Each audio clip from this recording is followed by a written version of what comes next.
Hi friends, can you imagine a bullet fired from a gun could be deflected or bounced back by a piece of paper? No, right? But this could happen if your bullet is alpha particle and your paper is thin stack of atoms. To know how, watch this video.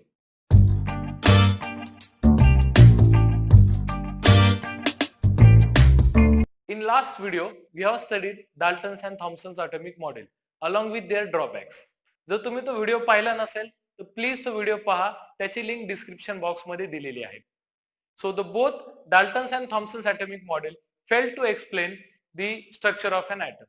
मग परत तोच प्रश्न निर्माण होतो की नेमकी ॲटमचं structure आहे तरी कसं.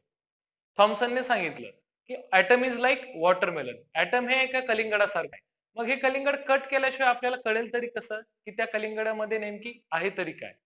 म्हणून 1911 साली रुदरफोर्ड आणि त्याचे दोन विद्यार्थी गिगर अँड मस्डन यांनी हे ॲटम नावाचं कलिंगड अल्फा पार्टिकलच्या सहाय्याने कट करण्याचा प्रयत्न केला. So they perform a very famous experiment, alpha particle scattering experiment. The setup of this experiment was like this. The very first component was alpha particle source in a lead box, which will provide a continuous but thin beam of alpha particles. But do you know what is alpha particles? Alpha particles म्हणजे काय? So the alpha particle is nothing but helium atom without two electrons. जर तुम्ही एका helium item मधनं दोन electrons काढून घेतले तर मग शेवटी जो पॉझिटिव्हली चार्ज उरलेला हेलियम ॲटम असेल, that helium atom is nothing but alpha particles. These alpha particles have very high penetrating power and high mass. The next component of this experimental setup is very thin gold foil. Why this very thin gold foil? ही thin gold foilच का? कारण या gold foil मध्ये approximately 1000 atoms असतात. मग जेवढे तुमचे ॲटम्स कमी तेवढा तुमचा experiment accurate. Now you will ask what is this circular ring. ही जी सर्क्युलर रिंग दिसते आहे ती नेमकी काय आहे? So this circular ring is nothing but a zinc sulphide screen. This is a zinc sulphide screen. जेव्हा तुमचे अल्फा पार्टिकल हे या गोल्ड फॉइल मधनं पास होतील आणि या झिंक सल्फाइड स्क्रीन वरती स्ट्राईक होतील किंवा पडतील त्यावेळेस या झिंक सल्फाइड स्क्रीन वरती एक फ्लॅश तयार होतो. मग आपल्याला कळेल की नेमकी हे अल्फा पार्टिकल्स या स्क्रीन वरती कुठे पडले, कुठे स्ट्राईक झाले. Can you guess what will happen when this alpha particle strikes the gold foil? Alpha particle हे एका बंदुकीतनं मारलेल्या गोळीप्रमाणे आहे, जड आणि फास्ट. आणि गोल्ड फॉइल ही एका पेपर प्रमाणे आहे. मग जर ही अल्फा पार्टिकल नाव असलेली गोळी एका पेपर वरती मारली तर काय होईल?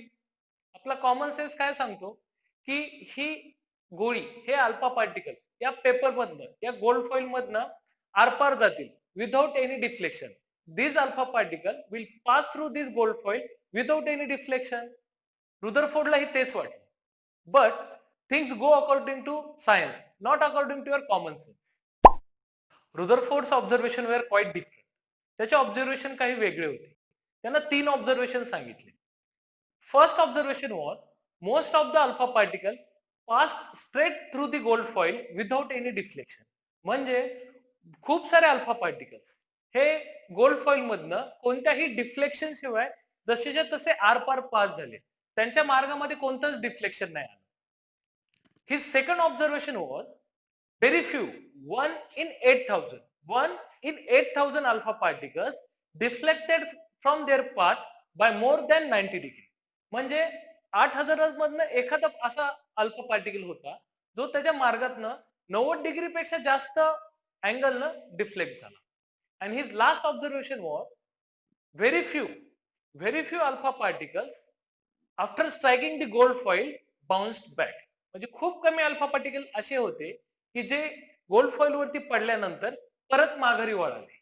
असे अल्फा पार्टिकल हे खूप कमी होते. So these were the 3 observations made by Rutherford.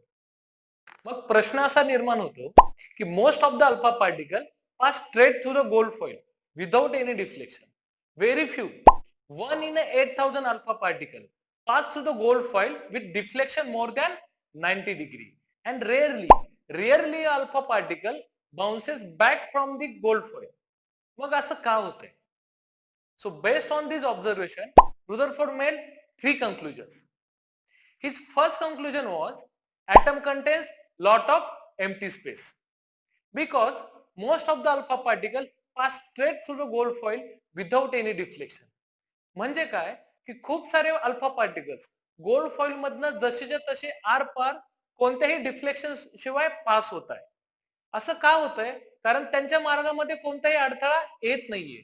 म्हणजे ऍटम मध्ये खूप सारा एम्प्टी स्पेस असला पाहिजे. So his first conclusion was atom contains lot of empty space. जर ऍटम मध्ये खूप सारा एम्प्टी स्पेस असेल तर मग नेमकी पॉझिटिव्ह चार्ज आहे तरी कुठे? मग त्यासाठी रुदरफोर्डने त्याचं सेकंड कंक्लुजन सांगितलं. His second conclusion was most of the mass and positive charge of the atom is concentrated at the central part of this atom. He called that central part as nucleus. To explain this, let's recall the second and third observation of Rutherford. Second observation काय होतं की 8000 एखादा alpha particle असा होता की जो gold foil मधनं pass झाल्यानंतर त्याचं डिफ्लेक्शन होत होतं. मग आपल्याला माहितीये अल्फा पार्टिकल कसा आहे? अल्फा पार्टिकल हा पॉझिटिव्हली चार्ज आहे आणि रुदरफोर्डनं आता सांगितल्याप्रमाणे न्यूक्लियस कसा आहे? तोही पॉझिटिव्ह चार्ज आहे. मग हा अल्फा पार्टिकल जेव्हा न्यूक्लियस शेजारी येत असेल त्यावेळेस मग काय होईल? अल्फा पार्टिकल पॉझिटिव्ह आहे, न्यूक्लियस सुद्धा काय आहे? पॉझिटिव्ह आहे. मग पॉझिटिव्ह पॉझिटिव्ह काय होतं? रिपल्शन. मग जेव्हा हा अल्फा पार्टिकल ह्या न्यूक्लियस शेजारी येईल पॉझिटिव्ह पॉझिटिव्ह रिपल्शन होईल आणि हा अल्फा पार्टिकल काय होईल? डिफ्लेक्ट होईल. आलं लक्षात? So and the third observation is की खूप कमी रेअरली एखादा अल्फा पार्टिकल असा आहे जो जेव्हा गोल्ड फॉइल वरती आदळतो तेव्हा तो परत माघारी फिरतो. मग असं का होतं? तर मी तुम्हाला एक उदाहरण देतो. मी 90 किलोचा आहे. मी जर एका रस्त्याने पळतोय तर माझ्या रस्त्यामध्ये येणाऱ्या मी सगळ्यांना काय करेल? धडकत धडकत बाजूला सरकवेल. बरोबर? मग मी केव्हा थांबेल? जेव्हा मी अशा व्यक्तीवरती आदळेल ज्याचं वजन हे माझ्या एवढं असेल किंवा माझ्यापेक्षा जास्त असेल. मग मी त्याच्यावरती आदळलो तर मी एकतर जागेवर थांबेल किंवा त्याला धडकून परत माघारी फिरेल. बरोबर? मग तीच गोष्ट अल्फा पार्टिकल बरोबर होती. हे जे अल्फा पार्टिकल आहे हे अल्फा पार्टिकल न्यूक्लियस वरती डायरेक्टली हिट होतात. मग काही अल्फा पार्टिकल जर न्यूक्लियस वरती डायरेक्टली हिट झाले मग ऍटमचं सगळं मास हे कुठे? न्यूक्लियस मध्ये. मग न्यूक्लियस हा अल्फा पार्टिकल पेक्षा हेवी आहे. मग जर अल्फा पार्टिकल न्यूक्लियस वरती आदळले तर ते परत माघारी फिरतील. So the second conclusion of Rutherford is whole mass and positive charge of the atom is concentrated at the central part. He called that central part as nucleus. And his third observation was the size of nucleus is very small compared to the size of atom. And its size is around 10 raised to minus 15 meter. असं का? कारण जर न्यूक्लियसची size खूप मोठी असेल तर काय होईल? जर न्यूक्लियसची साईज मोठी असेल तर खूप सारे अल्फा पार्टिकल्स काय होतील? एक तर डिफ्लेक्ट होतील किंवा परत माघारी फिरतील. असं होतंय का? नाही. खूप कमी अल्फा पार्टिकल खूप कमी अल्फा पार्टिकल डिफ्लेक्ट होत आहे आणि माघारी फिरत आहे कारण न्यूक्लियसची साईज कमी आहे. अल्फा पार्टिकल मधला येणारा अडथळा हा अडथळ्याची साईज कशी आहे? खूप लहान आहे आणि तो अडथळा म्हणजे काय आहे? Nucleus. So the third conclusion of Rutherford is size of nucleus is very small compared to the size of atom and its size is around 10 raised to minus 15 meter. So that's it for today's video. In next video we will study Rutherford's atomic model and its drawbacks. जर तुम्हाला काही शंका असेल अडचण असेल तर please मला comment box मध्ये कळवा आणि जर तुम्हाला हा व्हिडिओ आवडला असेल तर प्लीज या व्हिडिओला लाईक करा शेअर करा आणि या चॅनलला सबस्क्राईब करा.